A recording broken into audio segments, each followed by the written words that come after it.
ശിവരാത്രിയാണോ എല്ലാവരും ഉറങ്ങാതെ കാത്തിരിക്കുന്നു. നമ്മ എപ്പോൾ ഒന്ന്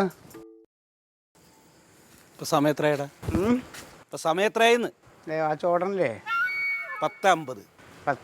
10:50 ആയോ 50 ഇതെന്താ ഈ സമയത്ത് കയറി കൊണ്ടുവരുന്നത്? നീ സാധാരണ 7 മണിയാകുമ്പോഴേക്കും കുടുംബത്ത് കയറാറുള്ളതല്ലേ? ഇപ്പോൾ ഒരാഴ്ചയായിട്ട് നീ 10 മണി 11 മണിയാണല്ലോ. എന്താ കാര്യം? അങ്ങനെ അമ്മ സംസാരിക്കില്ലേ. ഇപ്പോൾ ഈ 11 മണി സമയത്ത് കുടുംബമുള്ള അമ്മാവൻ കുടുംബത്തിൽ അവിടെ നിൽക്കാതെ എന്തിന് ഇവിടെ നിൽക്കുന്നു? അത് പറ. അത് നീ കാരണം. ഞാനെന്ത്? നീ 11 മണിക്ക് വരുകൊണ്ട് അവർ പരാതി പറഞ്ഞുകൊണ്ട് നിന്നോട് ചോദിക്കാൻ വേണ്ടി ഇവിടെ നിന്ന്. അവർക്ക് എന്തുകൊണ്ട് പറഞ്ഞൂടാ അമ്മാവാ? ഞാൻ ഒരു ബിസിനസ് മാൻ അല്ലേ. എനിക്ക് ബിസിനസ്സിൻ്റെ തിരക്കുകളുണ്ട്, ആവശ്യങ്ങളുണ്ട്. അത് കഴിഞ്ഞല്ലേ എനിക്ക് വരാൻ പറ്റൂ. ഇല്ലേ? ഇവരൊന്നും എൻ്റെ ബിസിനസ് ചെയ്തു തരുമോ? ഇല്ലല്ലോ.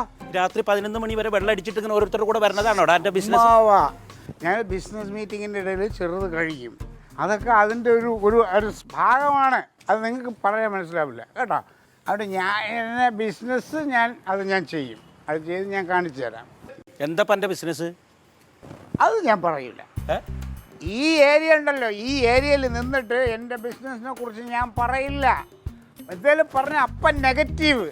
ഇവൻ്റെ ബിസിനസ് പൊട്ടും, ഇവൻ ചീറ്റിപ്പോവും, അവസാനം ഇവൻ ഇങ്ങനെ ചമ്മി നിൽക്കുന്ന ക്ലീറ്റ ആ മുഖം. അങ്ങനെയല്ലേ നിങ്ങൾ എപ്പോഴും? അല്ലല്ല, ചേട്ടൻ ഏതൊരു നാടകക്കാരനെ സഹായിക്കാൻ കാശിറക്കുന്നുണ്ടോ ഞങ്ങൾ ഇറങ്ങി. അത് ലില്ലി മോളെ, അത് ബിസിനസ്സിൻ്റെ ഒരു ഭാഗമായിട്ടാണ് ഞാൻ സഹായിക്കുന്നത്. ബിസിനസ്സിന് വേണ്ടിയിട്ട് ആരും സഞ്ചരിക്കാത്ത വഴികളിലൂടെയൊക്കെ ഞാൻ സഞ്ചരിക്കും. ഒരു പ്രാന്തരം. നീ ഭ്രാന്തൻ തന്നെടാ. നിന്റെ ആളല്ല കളിയാകണ. നീ ഇത്ര നേരം കൂടി കാത്തു നിന്നിട്ട് നീ സംസാരം നിർത്ത്. എന്താടാ ഞാൻ പറയണേ? എന്താടാ കുഴപ്പം? പറയേണ്ട കാര്യമുണ്ട്. എന്താ കാര്യം? മാവാ, തമ്പിയണ്ണനെന്ന് പറഞ്ഞ ആ പാവം കലാകാരനെ ഞാൻ കൂടെ കൂടുന്നതും കൊണ്ട് നടക്കണതിൻ്റെ കാര്യം എന്നറിയാമോ? എന്നെ പോലെ അവഗണന അനുഭവിക്കുന്ന ഒരു പാവം അളിയനാണ് അളിയൻ. കാര്യം കഴിഞ്ഞു കഴിഞ്ഞാൽ കരിയപ്പല പോലെ വലിച്ചെറിയപ്പെടുന്ന ഒരു പാവം അളിയൻ. നിന്നെ എന്ത് കാര്യത്തോടെ തള്ളി പറഞ്ഞു ഞങ്ങളിവിടെ? എന്തോ നിന്നെ എന്ത് കാര്യത്തോടെ തള്ളി പറഞ്ഞു ഞങ്ങള്? നീ എന്തിനെ പറഞ്ഞു? നീ ഇവിടത്തേക്ക് എന്തെങ്കിലും ചെയ്യാറുണ്ടോ? ഈ വീടിന് വേണ്ടി എന്തെങ്കിലും ചെയ്യാറുണ്ടോ? നീ നിന്റെ കുടുംബത്തിന് വേണ്ടി എന്തെങ്കിലും ചെയ്യാറുണ്ടോ? നീ എങ്ങനെയാ എനിക്ക് അറിഞ്ഞൂടാ. 16 വർഷം മുമ്പ് ഒരു നയാ പൈസ സ്ത്രീധനം വാങ്ങിക്കാതെ ഞാൻ എവളെ കെട്ടിയില്ലേ? ഇല്ലേ അമ്മവാ? സ്ത്രീധനം മേടിച്ചില്ലെങ്കിൽ എന്താ അതിന്റെ ഇരട്ടി വേണ്ടി മേടിച്ചിട്ടില്ലേ? ഇല്ലേ? അത് ശരിയാ. അയ്യോ, എന്ത് മേടിച്ചെന്ന്? എടാ, നീ എവളെ വേറെ വല്ലവനും കെട്ടിച്ചു കൊടുത്തിരുന്നെങ്കിൽ എവളെ കാണാൻ പോണ വണ്ടിക്കാശ് അതിൽ ഇരട്ടിയാവുമായിരുന്നു. ഇല്ലേ? അത് ശരിയല്ലേ? അത് ശരി. നാട്ടുകാർ കേൾക്കും, നാട്ടുകാർ കേക്കട്ടെ. ഇനി അതെല്ലാം പോട്ടെ അമ്മാവാ. ആ കോന്തം കെട്ടിക്കൊണ്ടുപോയാൽ ഇങ്ങോട്ട് വിടാതിരുന്ന ഇവക്ക് ഇവരെ ആരെങ്കിലും കാണാൻ പറ്റുമോ? ഇതിപ്പോ എന്താ? അയ്യോ, നാഴിക്ക് നാപ്പോട്ടോ അമ്മാവനും ആങ്ങളെ അമ്മ എല്ലാരെയും കാണാൻ പരിഹരിക്കാം. എപ്പോഴും കൂടെ ഉണ്ട്, ഫുൾ ടൈം. അത് ഈ പറഞ്ഞത് ശരിയാ. അതാണ് പറഞ്ഞത്. ശരിയാണെന്ന് പറയാനാണോ ഈ രാത്രി ഇവിടെ വിളിച്ചെടുത്തിരുന്ന? അല്ല, കാര്യമായിട്ടുള്ള കാര്യം പറയുമ്പോൾ പിന്നെ അംഗീകരിക്കണ്ടേ?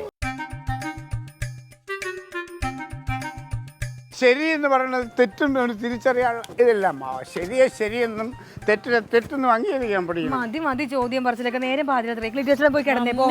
അങ്ങനെയല്ലോ നമ്മളൊരു കാര്യം. എനിക്കൊരു കാര്യം പറയാനുണ്ട്. തമ്പിളിയാ, ഒന്നുമില്ല.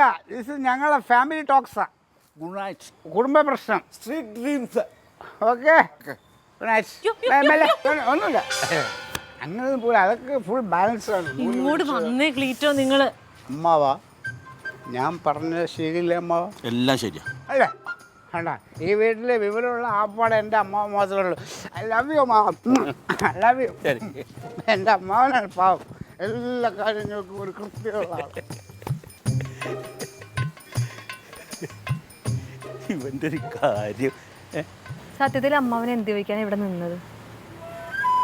First team